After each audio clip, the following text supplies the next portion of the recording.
week. Coach, thanks for joining us on the call today. If you would take a minute to tie up the game against USF, please.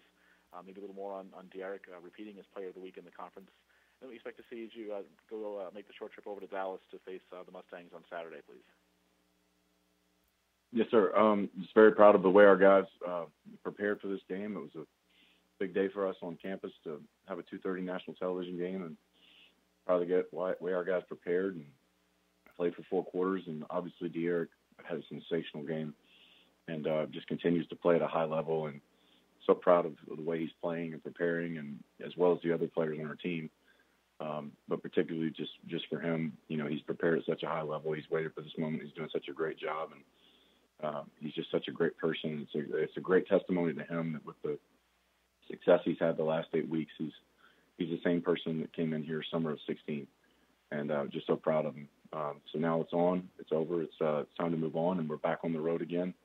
Another night game against a conference opponent on the road, which is always tough, and we're playing an SMU team that's playing its best football right now, and and they're coming alive as a football team, so we've got to be prepared and ready to go at 6 o'clock on Saturday. We'll take questions for Coach Major Applewhite, please. *1 on your telephone keypad will put you in the queue, then the operator will introduce you. We will now take our next question from Chris Vanini from The Athletic. Please go ahead. Your line is open. Hey, Coach. How's it going? Good. How are you, Chris? Good. You guys had to replace, almost all the skill guys on offense outside of Derek. To what do you credit the offensive success this year?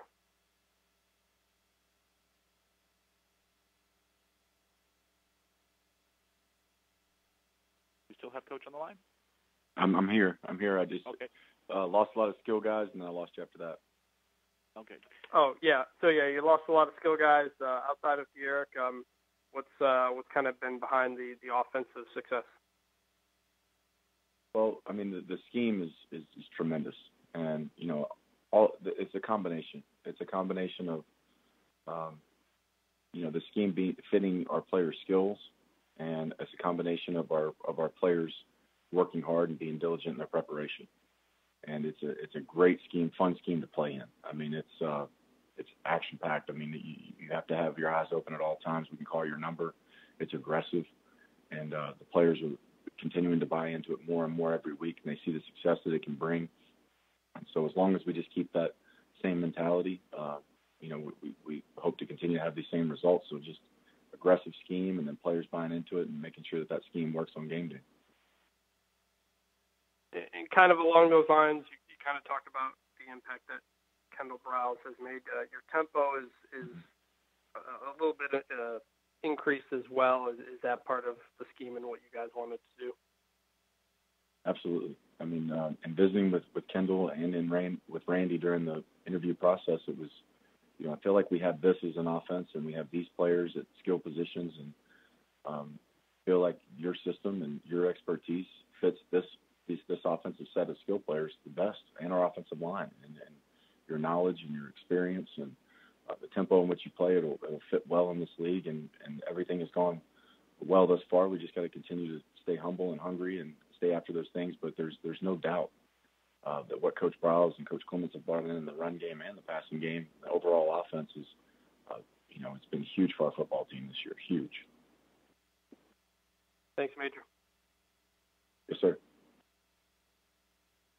We will now take our next question from Jerry Fraley from Dallas Morning News. Please go ahead. Your line is open.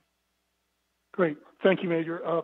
Hey, pardon me if you've been asked this numerous times in the past, but what makes Ed Oliver a game changer on defense? I think the fact that you've got to play 60 minutes with him. He's in great shape, in great motor, and that's difficult when you have somebody with that athleticism, his vision, his change of direction, his pad level. But all of those things don't matter if you don't have the motor. And so it's just a sheer desire that I think is the hardest thing to get prepared for. And is he going to practice this week, do you know, at this time? He's got a knee bruise, and he'll be day-to-day. We'll just continue to evaluate him. He'll continue to increase his workload in rehab and team drills, and we'll just kind of have to see going towards Saturday. Great. Thank you. Appreciate your help. Thank you. Yes, sir. We will now now take our next question from Dan Totora from wakeupcalldt.com. Please go ahead. Your line is open. Good morning, Coach. How are you? I'm doing well, thank you. Obviously with De'Aaron, I know you've said a lot of things about him this morning, but De'Aaron, when you saw him kind of going through your workouts and spring ball and through the fall and whatnot, just what you saw in him back then, if you saw the capability and kind of the makings of what he would be at this point way back when you were just watching him in practice. Well, the first fall camp in 16, you saw a strong arm, accurate arm, quick release, but you had Greg Ward at quarterback, so you're okay.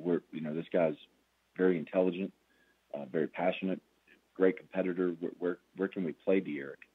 And we had some issues at wideout and some injuries, and he came in and contributed right away. But I've always felt he has an opportunity to be a tremendous football player, just because kind of young man he is and the type of competitor and teammate he is. But started to see some of it this spring.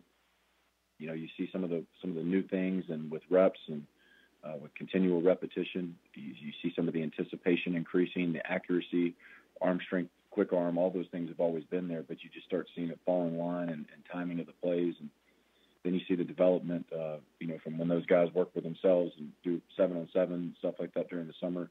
You see what work they did in June and July when you go out there your first day of fall camp, and routes are being hit quicker, guys are sharper at the top end, so you see what work he did with his wideouts during the summer. And it's just a testimony to the work that he and his teammates have put in. And you've had success, obviously, in the conference this year in the AAC. Just what you could say about the talent of the conference and how this conference pushes you throughout the entire AAC season.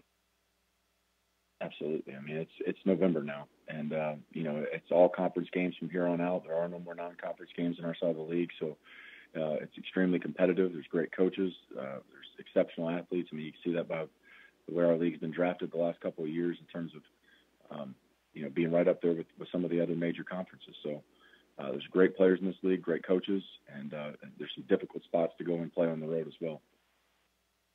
Thank you, Coach, and good luck moving forward. Thank you. Yes, sir. Do you have any final questions for Coach Major Applewhite, please? Star 1 on your telephone keypad, if so. There appears to be no questions at this time. Coach, we appreciate your time as always. Look forward to talking to you once again next Monday.